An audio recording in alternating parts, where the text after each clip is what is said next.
wọ́n níbẹ̀ ni ẹ mọ́ tẹ́sí. Bó wí dà bí wí dẹ́. Ẹ̀yin aláàgọ́ aláàgbọ̀ o àmọ́ iná wa ńkọ́. Wọ́n fún wa níná tí ò ní ṣẹ́jú. Omi wa gan ńkọ́. Wọ́n fún wa lómi. Ẹ dákun àwọn àgbẹ̀ ńkọ́ àwọn àgbẹ̀. Ara àwọn tó jẹ wọ́n lógún lọ́rọ̀ àgbẹ̀. Ẹjọ́ tí olóyè mọ̀ tó jẹ mí lógún tó kó lọ́rọ̀ àwọn ẹ̀fọn yìí. Ẹ̀fọn ajẹyìn mọ́. Títí wa àti ilé ìwòsàn tí wọ́n ní wọ́n ń ṣe fún wa ńkọ́. Ó pèsè ilé ìwòsàn àní ṣàìsàn mọ́. Tí wọ́n bá ti wá ṣe gbogbo ń tà ń fẹ́ yìí kí wá làwọn aráàlú ó máa ṣe. Lábà máa kọrin àwa ń gbádùn ẹni sọ PDP.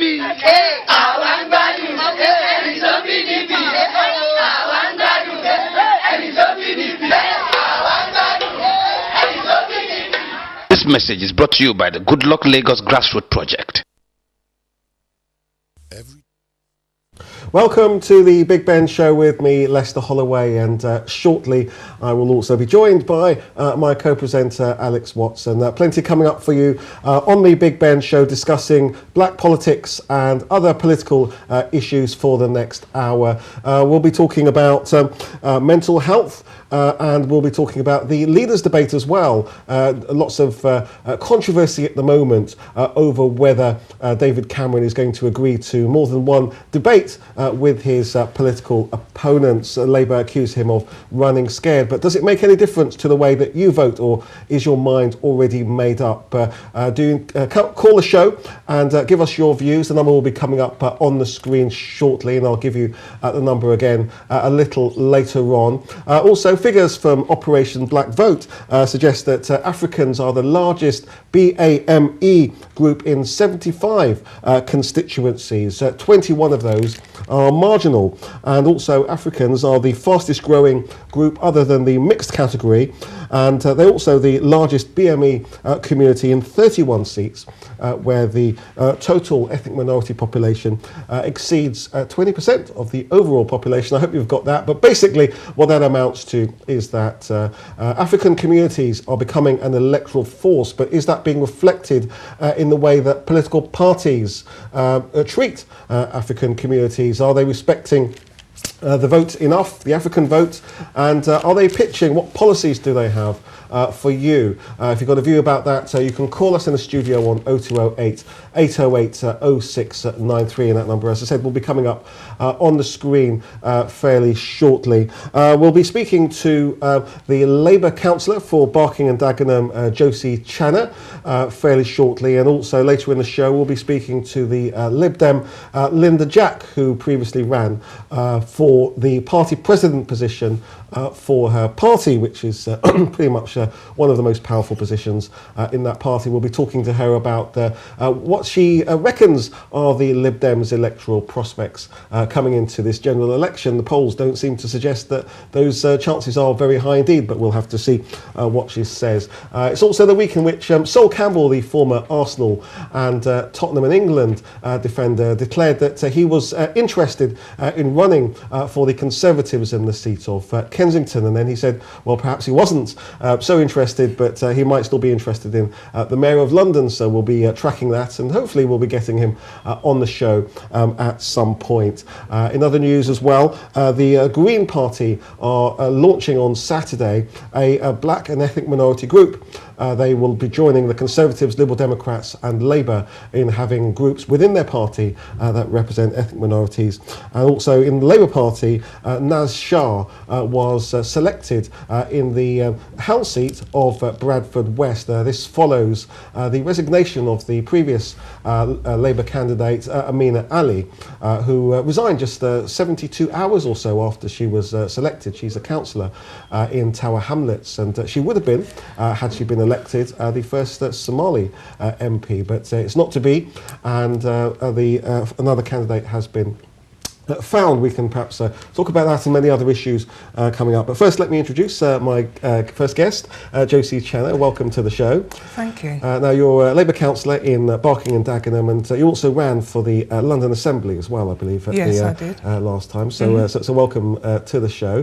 First of all, I just wanted to start, before I pick out any stories that you've got, with the leaders' debates. This is, of course, the broadcasters and the political parties trying to sort out which debate debates are going to be broadcast between the leaders. Labour are accusing the Conservative David Cameron of running scared and calling him a chicken. Well, it's not just Labour. I think everybody else is as well. And this is running in danger of blowing up in David Cameron's face. So everybody is now, it's in his court really. He can decide whether he wants to take part or not. Otherwise, he runs the risk of an empty chair. Do these debates make any difference at all to the way people vote? Well, surely everyone's made up their minds. Well, I don't think they have. I think there are a lot of undecided people out there, and we live in an age where people actually want to visualise, you know, see what's going on.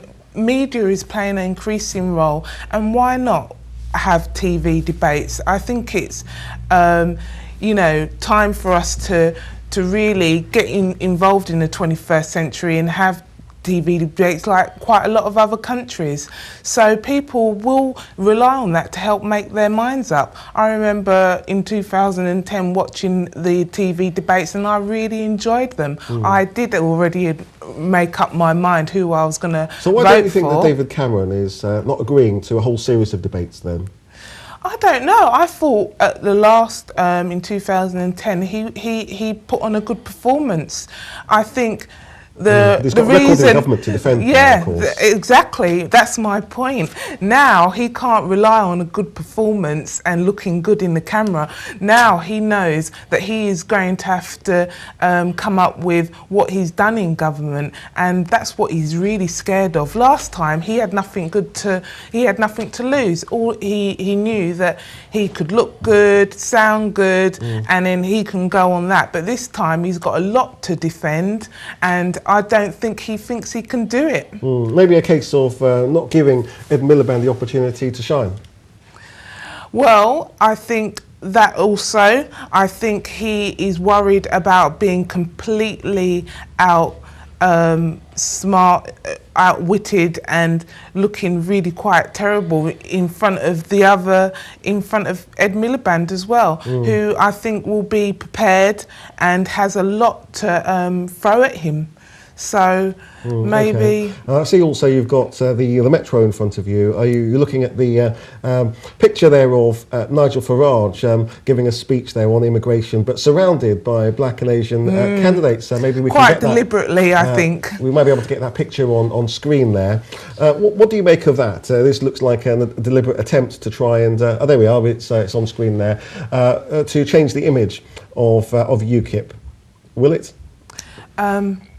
No, and it's amazing. But look how many black candidates he's got there. Yes, I don't know. Did they not see the documentary? I think, was it last week or the week before, where you know, where they were showing, you know, serious problems with racism in their party. Meet the UKIPers. Yeah, Meet the UKIPers, where they're actually quite openly racist, direct racism, and I feel. But don't all parties have, you know, racists within their elements? Yes, I wouldn't. So what's the difference between any other party and UKIP? I think they actually draw them, encourage them to come to. So they're like a magnet. So it's like saying, well, the BNP, why would they attract racists? Because their policies are racist. And I think Nigel Farage is backtracking now and reviewing their policies to try and water them down so they don't seem racist. But at the heart of them, they are racist policies. Absolutely. Now, when it comes to immigration, there's been a lot of controversy because the immigration spokesman for UKIP, Stephen Wolfe, suggested that there was going to be an arbitrary cap of 50,000 immigrants per year allowed in the country, and that, you know, above and beyond that, nobody would be let into the UK. Nigel Farage has subsequently said that there is no arbitrary cap. And he seems to be contradicting his own immigration spokesman, leading to accusations from other parties, including the Chancellor, George Osborne, that Nigel Farage is making it up as he goes along. Well, that's what I would definitely agree with that statement, and it does appear that Nigel Farage himself, he's not actually working with his party to formulate policy. He himself is, you know, just making it up as he goes along, throwing it out there, as it were. I mean, most of the papers here do have some kind of article on immigration. So immigration is going to be a key issue in the upcoming election, and Nigel Farage is just trying to ride a wave. Instead of discussing it seriously, he's deciding what side of the fence to come down on, really. This is the sort of coverage that we're getting today. I'm just looking at the Daily Star. Just hold it up there, I don't know if you can see it there. But basically it says, we must end this madness. Nigel Farage has vowed to stamp out the flood of unskilled immigrants coming into Britain in a pre-election battle cry. Now, the last time I think that the word flood was used was famously by Margaret Thatcher when she was Prime Minister, or just before she was Prime Minister. And there was accusations then that talking about a flood of immigrants poisoned the atmosphere when it comes to race. Although UKIP will say actually talking about immigration is nothing to do with race. So where do you stand? Well, it has everything to do with race. I mean, it is a serious issue that people want to talk about, and I think we should talk about it. But this is in The Sun today, and it's another scare story about how Labour open the door to 3.6 million. Do you want to just hold that up, so you can see it? So, I mean, stories like this, I mean, are just scare stories. How the door was left open to 3.6 million. Yes, so they're scare stories. Instead of having a reasonable discussion about it. And I think if you're a responsible party, you actually do formulate policy around immigration to make sure, you know, that the migrants that come into the country work and benefit the country as they do, and they have done. Now, you're a councillor from Barking and Dagenham, and a few years ago, it's around 10 or 15 years ago, the British National Party were very strong, electoral force in the borough, and there was a lot of accusations at the time that they were claiming homes for Africans, when actually it was African families coming and buying houses as opposed to getting council houses. Is that a sort of relevant comparison, do you think? No, I think it is a good comparison, and it shows how this issue hasn't been dealt with. I don't know how it will ever be dealt with, but I think we do need to make sure that these scare stories don't emerge, and it pains me to see Nigel Farage, who wants to be considered as a respectable politician. He doesn't want to be compared to the BNP and the far right. He wants to be someone who people from all walks of life can vote for. That's what he says he wants to do. Absolutely. But in the same token, he's the one leading these scare stories, which actually are false, completely untrue, and then just make people, paint everyone with the same brush. If you've got a view about that, you can call in on the studio 0208 808 0693. We're just going for a short break now. We'll be back with Josie Channa, my guest here, Labour councillor for Barking and Dagenham, talking about today's issues, and also with my co-presenter Alex Watson. So don't go away, join you in a few minutes. Safely delivers you at each destination, feeling comfort and pleasure, an experience which truly keeps you closer to your dreams. This is our vision, today, tomorrow, and beyond. Arik Air, Africa's fastest growing air.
Every day starts with a vision.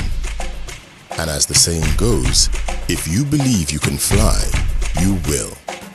At Arik Air, we are determined to make good of every promise we make, maintaining operational excellence, an efficient fleet, and team friendliness. Flying demands the best of safety procedures, and that is why we are abreast of global standards delivered by top technicians using some of the most advances. At Arik Air, we don't just believe in flying, we are passionate about the flying experience. An experience that safely delivers you at each destination, feeling comfort and pleasure. An experience which truly keeps you closer to your dreams. This is our vision, today, tomorrow, and beyond. Arik Air, Africa's fastest growing air.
Welcome back to the Big Ben Show with me, Lester Holloway, and also Alex Watson, who joins me. Hello, Alex. How was your week? No, it was very good, thank you. It was very good. But how about you? Okay, yeah, I'm good. Yeah, nice to have you in. Sorry that I came a bit late. But no, that's fine. Yeah, no apologies needed, really. So obviously we're also joined by Josie Channer, the Labour councillor for Barking and Dagenham, and also just talking about some of the issues in today's papers. So I was listening in, and I did have a question because you were talking about UKIP and Nigel Farage, and I'm not a massive fan, I must say, but I was thinking that it does seem that Labour and also the Conservatives did kind of jump on his bandwagon. So everyone's kind of criticising him now, but when he kind of came out, there was a lot of, everyone's been talking about immigration and nobody's kind of gone against some of the things he's saying. So how do you feel about that? Yes, I agree, and you can see the papers are full today on immigration stories, and that's, I think, it's going to continue up into the time of the election. It's very sad that there's not an alternative voice. I think the Greens, have come out against what quite strongly against any kind of immigration cap or anything like that, but it's all a very negative story. That's what I think your concern is. On one hand, we berate Nigel Farage and the Conservatives and Labour and Lib Dems, but on the other hand, to try and gain votes, everybody goes along with policies that are kind of similar to what UKIP are going towards. That's what I see. So it's a bit rich, it seems, but no, I think all of them, especially the three main parties, need to distinguish, if they want to keep the support of Black and Asian, communities in this country, about how they're different from what the narrative that UKIP is saying. I think there is a positive message for immigration that we do need to keep on about. I know that a lot of black... why aren't Labour pushing out this message? I mean, two of your own MPs, Diane Abbott and David Lammy, have actually said you can't out UKIP. Yeah. So if a voter wants a really kind of positive immigration message, should they vote for the Greens? I would say if they want change that's going to start affecting their lives, to vote Labour. But I'm talking about immigration. And when it comes to immigration, there are differences. I mean, the party, unfortunately, is you know, thinking about formulating their policy to have a lot stronger line on immigration. I mean, there's a lot of things that I think Labour are still haunted. I guess I'll use that phrase because they're admitting that they've made a mistake. I don't actually think Labour made a mistake when they were in office. I think being part of the European Union has made us stronger, and all the European migrants that have come over has benefited our country and in our communities. All these Polish shops that have sprung up, I think it's fantastic. So I don't see it as a negative. I think it's a benefit. The small minority of people that might use the benefit system that the Daily Mail and the Daily Express will pick up and make that front page, those are negative stories that are not reality. And not only that, wouldn't you say that it's the system that's broken? If there has been a massive immigration problem, not the immigrants themselves, you know, they're just simply people going from one place to another trying to get on with their lives. But if the system has allowed for shortcomings or for borders to be open or for proper checks not to be in place, that is surely not the fault of the people that are already here. I mean, the reality is we live in a globalised, you know, world, and trade, everything now, communication, it's all global. We saw in the financial crisis, we're not little England anymore. We can't be in isolation.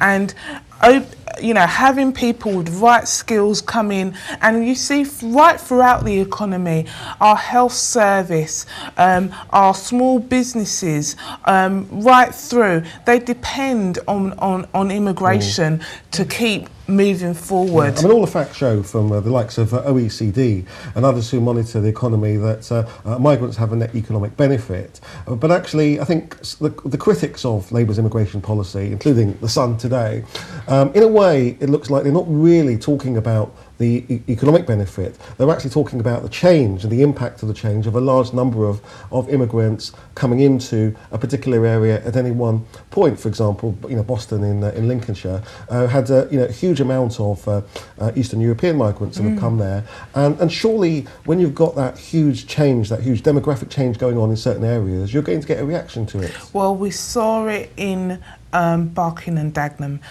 Overnight, I mean, I've lived in that area all my life, and really overnight, within a space of about 5 to 10 years, the community completely changed. I represent a ward that is 40% Black African, and you know, there are a huge 10% Asian, and in the white community are in a minority in the ward I represent in Barking. And that was something that was quite sudden, and instead of proper infrastructure, reassuring the community that proper infrastructure would be in place, like school places, making sure that there was enough GP surgeries in the area, the NHS, all that, instead of those things being our focus being on that, the focus was on, oh, isn't this a disaster? Again, peddling the negative impacts, what they perceived as negative impacts, when really,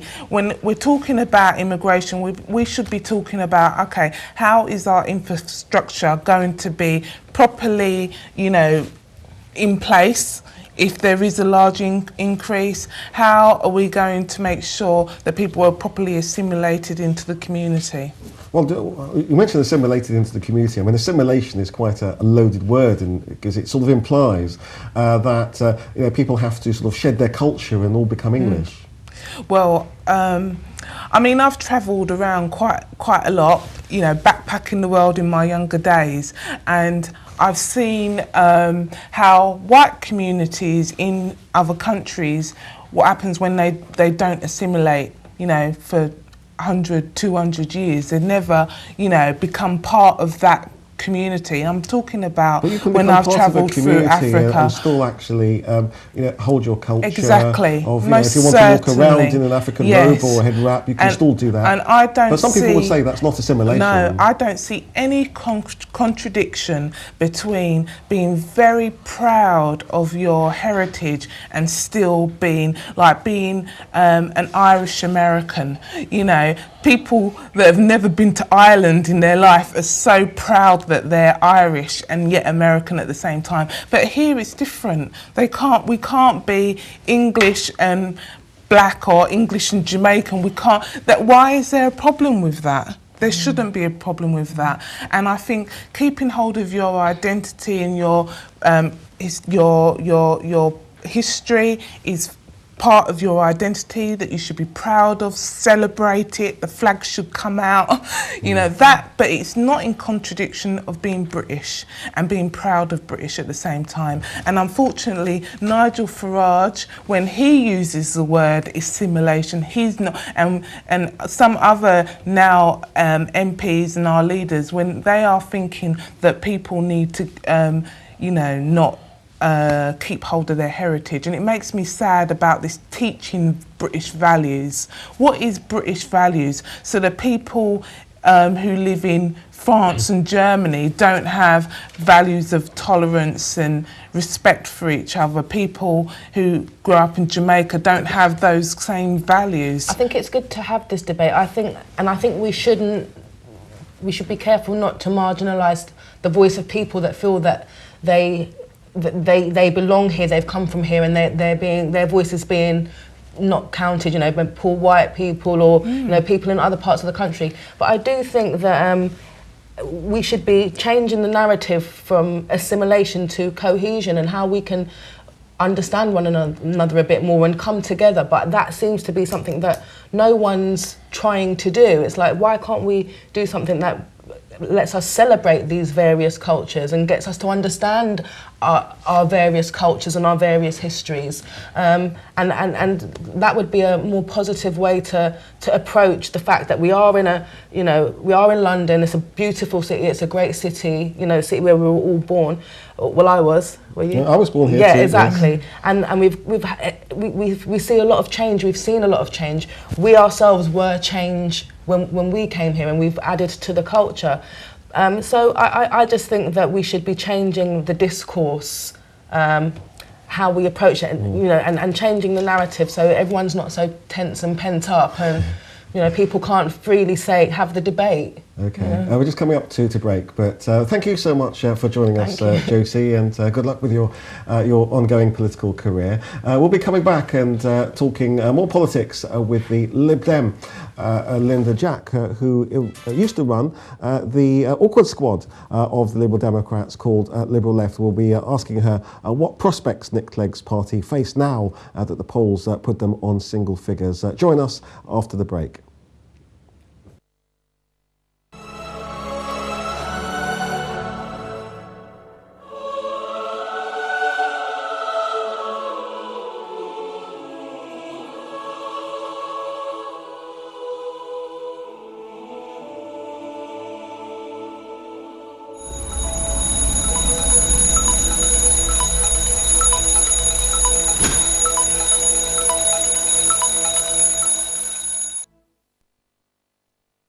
Every day starts with a vision. And as the saying goes, if you believe you can fly, you will. At Arik Air, we are determined to make good of every promise we make, maintaining operational excellence, an efficient fleet, and team friendliness. Flying demands the best of safety procedures, and that is why we are abreast of global standards delivered by top technicians using some of the most advantages. At Arik Air, we don't just believe in flying, we are passionate about the flying experience. An experience that safely delivers you at each destination, feeling comfort and pleasure. An experience which truly keeps you closer to your dreams. This is our vision, today, tomorrow, and beyond. Arik Air, Africa's fastest growing air.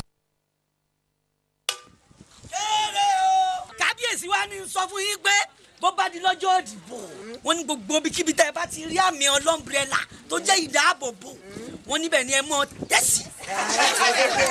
Mo wí dàbí wí dẹ́. Ẹ̀yin aláàgọ́ aláàgbọ́ o àmọ́ iná wa ń kọ́. Wọ́n fún wa níná tí ò ní ṣẹ́jú. Omi wa gan kọ́. Wọ́n fún wa lómi. Ẹ dá dákun àwọn àgbẹ̀ ńkọ́ àwọn àgbẹ̀. ara àwọn tó jẹ wọ́n lógún lọ́rọ̀ àgbẹ̀. ẹjọ́ tí ọlọ́yẹ mọ̀ tó jẹ́ mi lógún jù kó lọ́rọ̀ àwọn ẹ̀fọn yìí. ẹ̀fọn ajẹyìn mọ́. títí wa àti ilé ìwòsàn tí wọ́n ní wọ́n ṣe fún wa ń kọ́. ó pèsè ilé ìwòsàn àní ṣàìsàn mọ́. tí wọ́n bá ti wá ṣe gbogbo ń tà ń fẹ́ yìí kí wá làwọn aráàlú ó máa ṣe. bàbá máa kọrin àwa ń gbádùn ẹni sọ PDP. àwa ń gbádùn ẹni sọ PDP. àwa ń gbádùn ẹni sọ PDP. àwa ń gbádùn ẹni sọ PDP. This message is brought to you by the Good Luck Lagos Grassroots Project.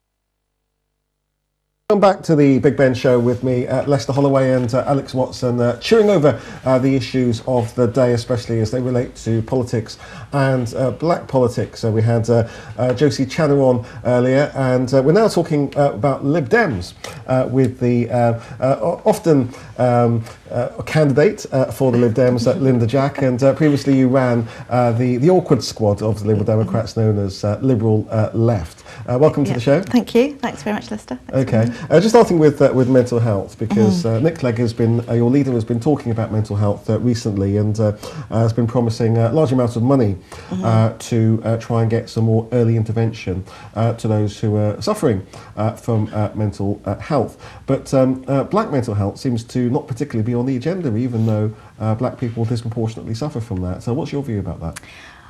I totally agree that it's one of the most important issues, and I have to say, I can tell you a funny story about the last conference where when Nick Clegg actually announced that he was going to have mental health as one of our key points, I stood up and clapped him and saw him later on, and he came up and gave me a hug. He said, I couldn't believe it. He said, I looked around the hall, there's Linda Jack standing up applauding me. He said, it's probably the first and the last time it'll ever happen. So yeah, I do feel very, very strongly. But I do agree with you. I think you're absolutely right. I think there's two areas for me in terms of mental health.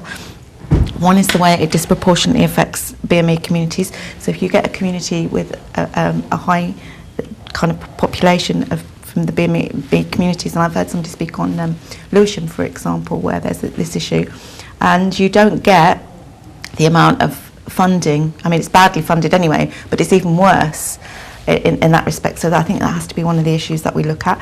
And the other one is young people, and young people often get treated. Young people in mental health, you're talking about? Young people in mental health right. Do not get the right services that really deal with their needs. But I think everybody suffers in terms of the access to mental health. I grew up with a bipolar father. I had a bipolar sister who died a couple of years ago, and I know how badly it affects the family when they have mental health issues to deal with. And yet, I think it's 1 in 4 of us will have a at some point in our lives, absolutely. I think that Nick Clegg has done a good thing by bringing this to the agenda and saying it's going to be one of your campaign issues. But do you think that it might be too little, too late? And do you think he's just trying to find things which you know will be popular, because we know it's an underrepresented area. You know, we know there's stigmas attached to it, and we know that so many people need help and treatment that aren't being able to access it. So it's a great thing, but do you think it's just electioneering? I don't think it's electioneering. I mean, I know Nick quite well, and we may disagree fundamentally on lots of things, but I know the things that he's passionate about, and I honestly believe that he's very passionate, as is Norman Lamb, on mental health. I think this is genuine. I think this is absolutely genuine. I'm not sure it is electioneering, because I wouldn't, you know, if you do a poll of people and you say what's your top issues, I don't think mental health is going to be there. It's important for those people who are affected by it, but I think unfortunately that's why we've gone for so many years. 1 in 3, 1 in 4. 1 in 4. I know, but it's still something people don't like to talk about. Yeah, I think that's the problem. Yeah. So somebody might be off work with stress-related disorder, for example, and they wouldn't necessarily see that a mental health. We mentioned Nick Clegg. Now, the Liberal Democrats have gone down from 23% that you polled in the 2010 election to somewhere between 6 and 9% recently over the last few months. Is Nick Clegg to blame? I think the party's to blame, to be perfectly honest. If you go back to the last election, and it was all I agree with Nick, and everybody was sort of really quite taken with him, and you know, he is a personable guy, whatever you think of his politics, I'm very fond of him. But I think what happened was that, as you know, Lester, I was somebody who was never ever in favour of going in to the coalition, and I think that was the biggest mistake we made. But the party absolutely embraced it and said, this is what we want to do. Now, there's an extent to which, and we were told this by parties in Europe, you know, the European experience where you have got coalitions, the little party, the smaller party, always comes off worse. Look at the FDP in Germany, for example. So it's almost saying, well, is that a price worth paying? And if I honestly believed it was a price worth paying to save the country, then I would say, fine, suck it up, because we are where we are. I don't actually believe that. Couldn't you have gone into coalition with Labour though at the last? No, to be honest, the problem with Labour, I have to be frank here. I mean, I can remember on that Tuesday morning hearing they wheeled out David Blunkett and John Reid, two well-known dinosaurs, and they made it absolutely clear that there was no way they would ever go into coalition with the Lib Dems. And but so there's I think mixed views within the Labour Party. I mean, some of them would have probably and they were, and you know, it. I'm very involved with Compass, and you know, Compass is very much on that line of wanting to see. So do you think it'll be any different this time around? If it's tied between the Conservatives and Labour, it's literally 50-50, and some polls suggest that might actually turn out that way. Will the Labour Party still be split in going into coalition with the Liberal Democrats, especially as you've just been in coalition with the Conservatives? Yeah, I think it's going to be very difficult, and I think, and I imagine we'll be in the same position we were in terms of, you know, Lib Dems suggesting that Gordon Brown had to go and all the rest of it. There'll be plenty of Labour people saying probably if that was that situation, we don't want Nick Clegg as leader. So who's the Lib Dem leader that would best deal with Labour? Well, I think, you know, at the moment there's only really one runner in the race if there is going to be a replacement, and I think that's probably Tim Farron. Tim Farron's not Vince Cable? Yeah. I don't think Vince would do it.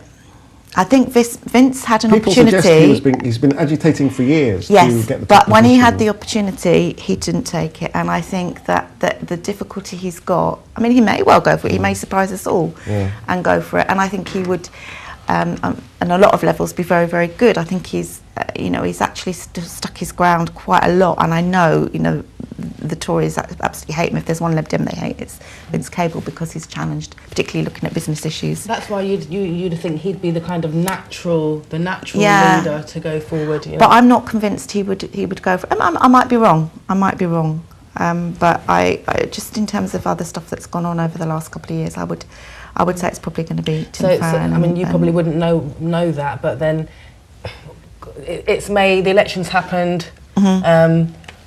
So supposing Lib Dems have got, you know, they're not in government, you know, everyone's got to go back to the drawing board. What would someone like Vince Cable do in that respect? My feeling is, you know, the most important thing you do when you're in politics is represent your values. Yes. And I had a friend who used to say to me, you know, Linda, we need to be tight on values and then we can be loose on everything else. But all too often we're loose on values and tight on everything else, and I think that is the problem. And that's, we have got to rebuild the trust of the public who voted for us. Lots of people voted for me in mid-Bedfordshire, as you know, even Labour did, as the real alternative, potentially against the Tories.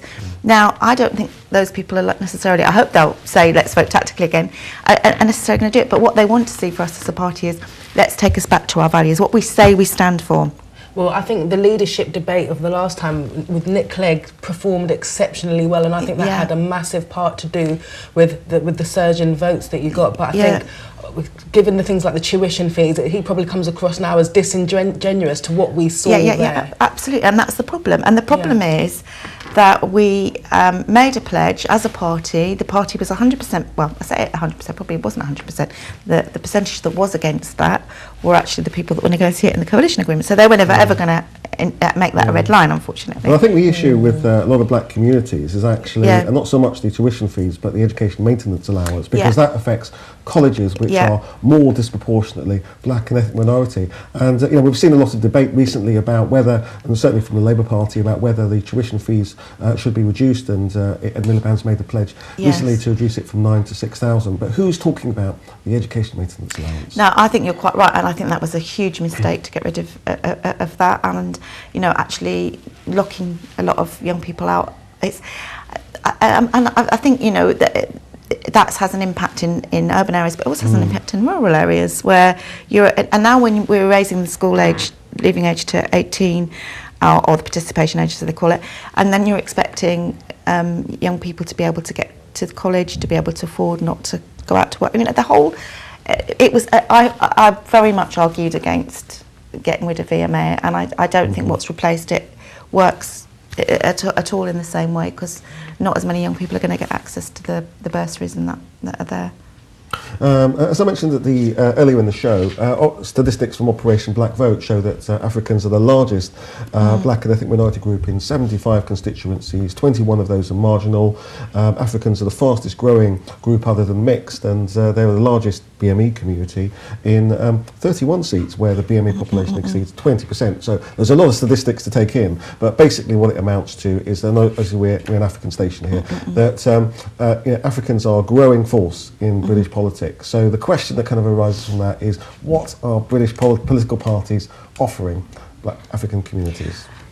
I think one of the problems is that, and we've seen that with what's happened with Farage and all the rest of it, is that there's a danger in British politics that we play to the lowest common denominator. And so that's why you see the turf that people are fighting over, without actually looking at what particular groups need to engage them to start with in politics, but also then to see that their needs are being addressed. Now, I think from my perspective, and we've not finalised our manifesto. That we've got a meeting on Saturday. How are the Lib Dems doing on race? I think when it comes to getting their manifesto between together, these you must be taking part in some of these discussions internally. I think there's some real, there's going to be some real battles to be won on this, because in terms of what we say our values are, then that should be reflected in our manifesto. And at the moment, I think there's a way to go. We had a really good report, which you might know about. We had the task force, which was led by Meryl J. I used to be, just to declare an interest, a member of the Liberal Democrats until not so long ago, and was a member of that task force. And I think the concern at the moment is how much of what came, and I think there's some brilliant stuff came out of that, really good, and particularly around education and employment. And that's one of the things that concerns me about what's happened with the coalition. You know, you look at the cuts to welfare, you look at high unemployment, it disproportionately affects BME communities. So if you talk about equality, you have to look at that. Can I just quickly come in here, Alex? Sorry. I happen to have heard from the grapevine that when it comes to the black sort of mini manifesto that the Lib Dems are cooking up, that it fails to mention that very task force that you've just mentioned, and that the group within the Liberal Democrats, ethnic minority Lib Dems, are splitting mad. I had a conversation with somebody yesterday. I won't describe the words, but they were fruity. So it suggests that you still haven't quite got it right. Well, I've been drawn into that today. I have to say, I have to tell you. So I'll be doing my bit to certainly on Saturday when the discussion takes place about what we're doing, because I think there is this. As a party, we're very proud of the fact that our members make policy. Our members agree to that report and the policy within it, and then we end up with something that looks completely different, and it's just not. As somebody that kind of hasn't been involved with the political machine as much as either of you, it does seem that there's a real disconnect, and I don't know what it's like with the other parties, and you say that Lib Dems make policies, but it does seem that there's a disconnect between the people at the grassroots of your parties that are trying to, say what's happening on, on the ground, and how that filters up to the decision-making aspect. Yeah, and I think this is why people are, as Lester quite rightly says, people are spitting mad at the moment about certain things, and let's be honest about what we're doing. If you're going to say to us as a party, right, we're going to do the Labour thing and kind of just cut you out of the whole process, and we'll make our own decisions, and we'll make policy on the hoof, and we'll announce policy without even telling you it. You know, I say this as a member of our Federal Policy Committee. The Federal Policy Committee guards jealously its role, and yet it's trampled on again and again and again because, and I guess they would argue if Nick Clegg was here, we need to be able to make decisions quickly, and we know what's really going on. Sorry? I said you're quite welcome, Nick, by the way. Get him in to explain. But, you know, and I think there is, and that disconnect is, as you say, is actually, I think, unhealthy, because my argument would be, even though I didn't agree with the party on going into coalition, on all the big issues, the party has actually got it right, the membership. It's the leadership that's gone, whether that's on that, you know, we had a big fight on National Health Service. I mean, it was the party that was behind our tuition fee policy, and whatever anybody says, that was fully costed. They might not have liked it, the leadership might not have liked it, but we had a fully costed policy. If after the next election, the Liberal Democrats once again propose going into coalition, once again with the Conservative Party, what will be your reaction? I think I would find that the most difficult thing to do. I mean, I'll be honest, the last 5 years have been excruciating. I find it so difficult, so difficult. And there's been times when you just think, I can't cope anymore, that's it, I've had enough, I'm going. I don't know what I'd do if we went back into coalition with the Tories. I just think it would be a disaster. I mean, the thing that I hope will stop that happening is the fact that whereas about 2/3, so 80% of the party membership still support the coalition, there's only about 30% that would want to go into another coalition with the Tories. So they support I think the argument the would coalition, be but they don't want anything to do with the Tories ever again. The vast majority. I know. This is it. That seems slightly contradictory. I agree with you. I mean, as I say, my position hasn't changed. I don't think we should have done it. Confidence and supply, where you say yes, which worked in Scotland. Let's be honest, with the SNP, they governed quite happily with the confidence and supply agreement, where you just say, right, we'll support your budget, and then we'll vote with our values, rather than what it reminds me of. You know, the King's New Clothes. You kind of you make up the story to fit the circumstances as you want to see it, rather than being really true to what you believe. Or you know, even if we said, okay, we've made a decision, say on the bedroom tax, that actually it's not what we would do, but the alternative is that we don't have as much money, and say going into disability funding, whatever it may be, if you can then justify. But what happened instead was that Nick and others in the leadership were coming out and saying this is a good thing and justifying it, rather than saying we don't agree with this, it goes against our values,